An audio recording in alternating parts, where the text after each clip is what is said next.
And welcome to the next edition of Atomic Ergo. As you know, my name is Earl-Ray Neal. I am your host, and we are privileged today to have Bill Dobbins with us today. Bill, thank you for taking your time out of your busy schedule running Caster Concepts, and look forward to hearing all about your story and Caster Concepts today. Well, thank you, Earl. It's a pleasure to be here and share some thoughts and have just a fun conversation talking about a great subject in ergonomics.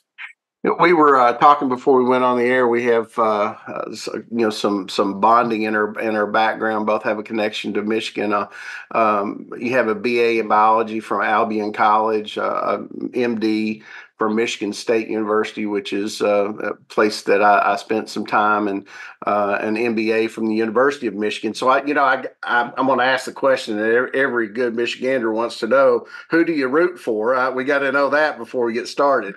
Well, we root for Michigan State. My dad was an avid Spartan fan, so we grew up Spartan fans, and I got off the path a little bit when I went to business school at the University of Michigan, but that was a great experience. And so, but at the end of the day, we're green and white all the way. I understand. So you currently own Caster Concepts, Conceptual Innovations Incorporated, Fabricating Concepts, Reaction Industries, Triple E LLC. You're sort of like me. You've got a lot going on. Look at your education. Obviously, you've been extraordinarily successful in your career. You have a clear focus on business development. So, I like to start when I get to know folks. I like to know who motivated you, or who led you down the career path that you followed. Well, as most of our lives, I don't know that it's just one person, but at the end of the day, I was so blessed to grow up in a really special family. We all like to consider our family special, but my mom and dad were certainly role models, and it's funny that I sort of ended up in a profession that both of them had a passion about. My mom was a nurse and an RN, and worked many years in the nursing profession. And really, between my dad and my mom, they encouraged myself, and I actually had two other brothers that were physicians, to go out and take a chance and try to get into medical school and see what you can do. So I think in that profession, it was about my mom and her passion for medicine, and frankly, her passion for taking care of people and providing comfort in a variety of different ways. And so then career number two, my dad was a mechanical engineer and had been in manufacturing literally his whole life. And so as my career in medicine, I won't say started to waver, but I certainly had my ears and eyes open for some other things as medicine changed, and in my opinion, not always in the good way. I had the opportunity to get in business with my father. And so from that point on, certainly his words, actions were motivations for me. Now, certainly from a work ethic standpoint, he taught us work early on, and the harder you work, the luckier you get sort of mentality. He was a good, solid Irishman, and believed in you just go out and work, and you go out and work every day. More things in common. Yeah. I am too. So as you mentioned, you started your career as a family physician, and then ultimately you made that change to manufacturing and engineering in the B2B space. That's obviously an interesting change. Is there one thing that you can sort of point to that you want to share with us that kind of got you going into that direction? Oh, I tell you, it really, again, was my dad. So the story, without going too far into it, is at 65 years old, my dad was working for a competitive caster company. And so at the end of the road, 65, they gave him the golden watch and said thanks, and sort of, you put him in a boat. My mother had passed away. My younger daughter was Down syndrome and was still living with my dad.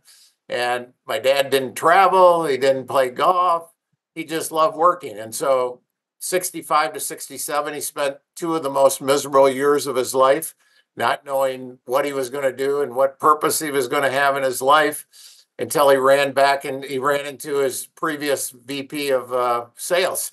And he said, "Hey, Jack, how's things going with the new guy?" And he goes like, "Not so good. We really don't get along." And Jack said to my dad, he said, "How's things going for you?" And he said, "Not so good. I don't know what to do and I need to do something." So literally there was the hatch of Caster Concepts. They said, "Why don't we start a caster company?" He said, "Wouldn't that be crazy?"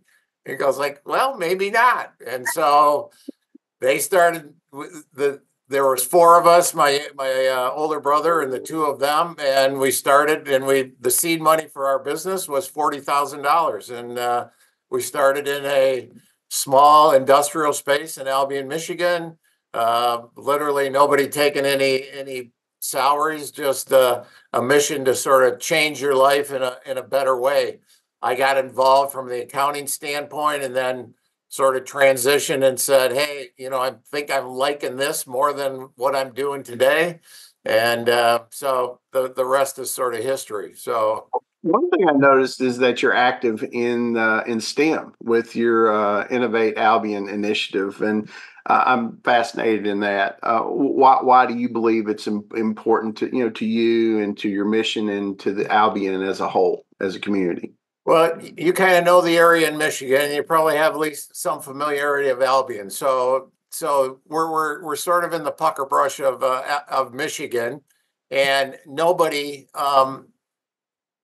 literally nobody has a destination of, "I want to end up in Albion, Michigan." So our goal is to try to attract talent that not only gives back in a STEM type setting, but wants to be part of an invigorated organization. And so we have to give people a reason to come here. It's not like Lansing or Ann Arbor or Kalamazoo or Grand Rapids, where they're destination locations. And so STEM is just part of our mission. And I'll say it's our own minor league. So we've had two kids go through the STEM program and eventually become employees. One a mechanical engineer, one a computer science major, and now are employees and valuable people in our organization. So, it's part of our conscious capitalism effort. I've been waiting to talk about that since I've became familiar with you. I have no idea what that is. I would really love for you to explain that, because it sounds like something I'd be interested in. Well, capitalism can be a negative word in our society in places these days, and we're proud of being capitalists. We're in it to make a profit, and profit's what drives our business. The question is, in conscious capitalism, what do you do with your profits? How do you, if I take it all home and I spend it on the next boat or the next car or the next home or whatever, I'm not consciously being a good steward of those profits that we've been blessed with. And so, it's what we do with that. And conscious cash capitalism is a socially impactful process to go through in a conscious way of, are we conscious leaders? Are we conscious to our stakeholders, meaning our suppliers, our vendors, our communities? Are we creating a higher purpose beyond profit?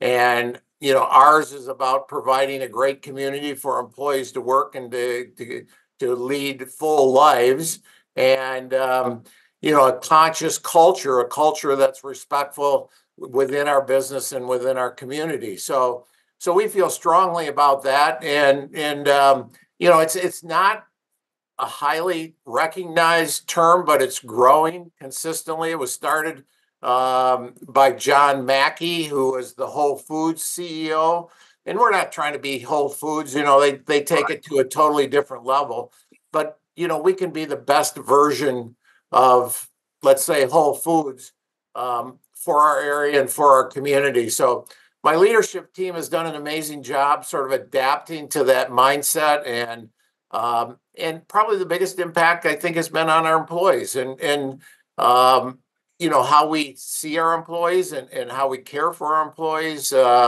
beyond just them, but their families. Many of them struggle day to day, with inflation and all the things that are confronting them, health issues, transportation issues, costs. And so it's our responsibilities to fill those voids at times. And a paycheck is one way to do it, but there's a ton of other ways to help them negotiate challenging, life. And so we feel very strongly about it. I appreciate you even bringing it up, because it's important to us. Well, I'll be honest with you. I feel like that more people should be talking about that. I think that is a responsible approach to being in a for-profit situation. I do. One of the other things I noticed is that you've actually kept your manufacturing business in the United States. I mean, in fact, you've kept them in the local area, and I'm certain that you had an opportunity to move out of country, have cheaper labor, less regulations and restrictions. I think I may already know the answer to that, but do you care to explain to our audience why you made that decision and how it's worked out for you? Yeah, I think it's not as simple that it was an easy, it's never easy decision. It's never single dimensional. It's multidimensional. But at the bottom line, we aren't the biggest employers in Albion, but we're one of the bigger employers. And so to abandon the community for the reason of creating more profit certainly wouldn't align up with our beliefs, and certainly wouldn't line up with conscious capitalism. So that's number one. Number two is, we all the companies that you listed really is a reflection that we're a very vertically integrated business. So we have all the core competencies needed to provide a high quality product, and we're able to add value to our customer base with short lead times and industry leading on-time delivery of 99+%. And the reason that we're able to do that is because we control our supplier base for the most part. We don't make castings and we don't do heat treating, but our core competencies of hot cast polyurethane engineering, fabrication, and precision machining are all captured within literally a 3 to 5 mile radius, most of them on site here, even though we run them on separate LLCs. And so it drives what we add value to the customer for. And so, in some way it's a chicken and egg sort of thing. We developed a model, and to sort of split up that model, you would dilute the value that you provide to your customer base. And so, are there days that you go like, yeah, geez, if we were getting that in XYZ country, you name them, would that be cheaper? Yes, and we'd have to add more inventory and a more lead time, and that might affect our on-time delivery. And do our customers, is that fair to them? And so, and you also don't have to go in to people that you work with and care about and say, we're closing up. We're going to go somewhere else. Yeah, it's we have a workforce that's been extremely loyal to us, and in turn, we owe it to them. We wouldn't be here without their success. The success is a two-way street. I can't be successful without them being successful, and so it's we've made mistakes along the way, things that we probably should have done differently along the way, but we have a true north when it comes to many of those issues, for sure. Well, if I retire, I may come try to work for you. It sounds like it's an amazing, Well, if we can get you back to Michigan, we'll take you. So at Ergonauts, we follow pretty closely the Liberty Mutual Annual Safety and Health Index as our sort of big picture data source, and of the top 10 non-fatal injuries and illnesses for the past 20 years, overexertion consistently ranks at the top of that list. So, what do you feel like is around the corner in the material handling industry that you may think could have the greatest impact on that issue? That's a great question, and I guess if I had a crystal ball, I could tell you exactly what's going to happen. What I know has happened over the last, let's say, 7 to 10 years is, and again, shame on me for not sort of realizing it, but maybe 10 years ago, somebody said, casters are actually a safety item, and I went like, yeah, gosh, I don't know, I haven't really thought about it that way, but as we thought about it and discussed it, it clearly is a safety item. So shame on me for not realizing that early. So from a caster standpoint, the rollability of the caster is a key part when it comes to injury. And then considering the caster itself, there's different components of the caster that add to that. It can be the swivel section, it can be the wheel, it can be the wheel bearings, it can be the lead of the caster, the angle that it's tilted at. It certainly has to do with loads.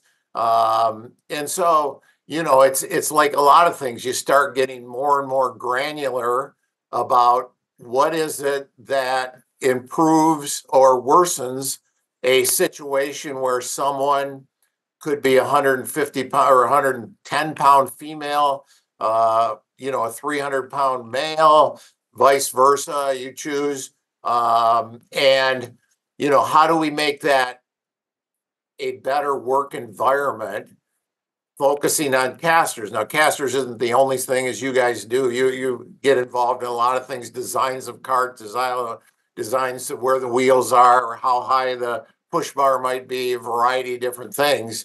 And so, it's important that we get granular to address those types of issues. There's no question about it. Part of that is also training. Is training our people well, and when they're doing manual labor, how do we train them appropriately to make sure that we do everything we can to minimize our injuries out there. It's my dad was a man that, or is a man that I'm blessed to still have him, but worked hard every day of his life. I saw how hard he worked. I really do think folks miss the fact that when laborers are injured, that especially and it sounds like a community in which you fostered in your industry, they the employee actually feels like they're letting their employer down when they're not able to go to work. And I saw him get hurt once, and not only did he have the physical pain and not of what he was going through, but he wanted to go because he had somebody like Bill Dobbins that he didn't want to disappoint. And I think that's making it easier for employees to do their job, which it sounds to me like that you're focused on, is such an important point in all the everything that we're trying to do in the ergonomic community. Yeah, it's absolutely right. And we as owners or managers and leaders within businesses, we have to have the same level of commitment to the employee, that we're going to put them in a environment that is safe, and that we've done everything we can to make it safe. Sometimes there's investments and you go like, well, is it worth it? Yeah, yes, no. But we're all responsible for their safety. The worst thing that can happen is somebody get injured in our manufacturing facility. It affects them, financially. It affects them, their family. Can affect churches, schools, whatever they are involved in the outside. So, it's we have many employees that if there's an injury, they feel bad. They apologize. I'm sorry, I shouldn't have done this. I shouldn't have done that, whatever it may be. And we as leaders should think about what could I have done differently to make sure that those things don't happen. This is one of my favorite questions. I ask it to nearly every guest. I always sort of hesitate though to ask it because I don't ever want to sort of push anybody into thinking, well, it's not the end of my road by any stretch of the imagination. But have you ever given any thought to what you want your legacy to be? Because I can tell that I am talking to a man who has a true legacy. Well, I mean, I'm very impressed with your commitment to your community and the commitment to the folks that you work. See, I bet you're the kind of guy that you don't have folks that work for you, they work with you. And you know, that's a big difference. It really is in how you treat people. So what would you like your legacy to be, Bill? You know, and I appreciate that, Earl. That's kind. You know, I think when I think about a legacy, I think it's as simple as he left the place better than when he found it. And I think if I think about that and we think about that as a team or a business or whatever, and things that we touch, people that we touch, employee, the community, STEM education, students, you know, if we if we're thinking about it that way, that whatever I'm going to do, I'm going to leave it a little bit better than the way I found it. I think the legacy will take care of itself. Bill, do you have a favorite charity that you want to use the podcast or as a platform to talk about quickly, or anything else that you'd like to say before we wrap up? No, my favorite charity is a charity that I started, and we have a donor advised fund at the Albion Community Foundation that's named after my father, the Okay. Richard H. Dobbins Manufacturing Education Fund. We Okay. use that to fund much of our STEM education work, and so outside of churches and other things that we're involved in, that's something that you know he would be proud of. Number one, he would be excited about the purpose of that, and it's meaningful to me and my kids, and to the community, for the work that we're doing today. I will talk to our production coordinator, Steve Stockhausen, about trying to find a link to that and putting it, wherever we post that. So That would be kind. Thank you. yeah, folks, that will bring to a close this edition of Atomic Ergo. And Bill Dobbins, I can tell you that I appreciate the time that you have spent with us today, and I am better for it. And I truly mean that. You've been a blessing today. You are inspirational, and what you're doing in your community and with the people that you work with is truly something that should be followed across this country. And I really enjoyed the conscious capitalism discussion, and I'm going to start pecking around and find more about that. So, folks, as I said, that'll wrap it up for us. Bill, I really appreciate your time. Thank you, sir.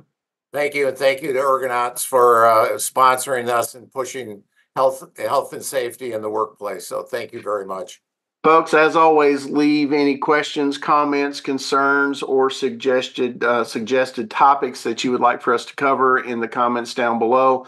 Also, take a look for the link for the charity that Bill mentioned. If you don't care, visit that and check that out. Again, my name is Earl-Ray Neal, and I want to remind you to be good to each other.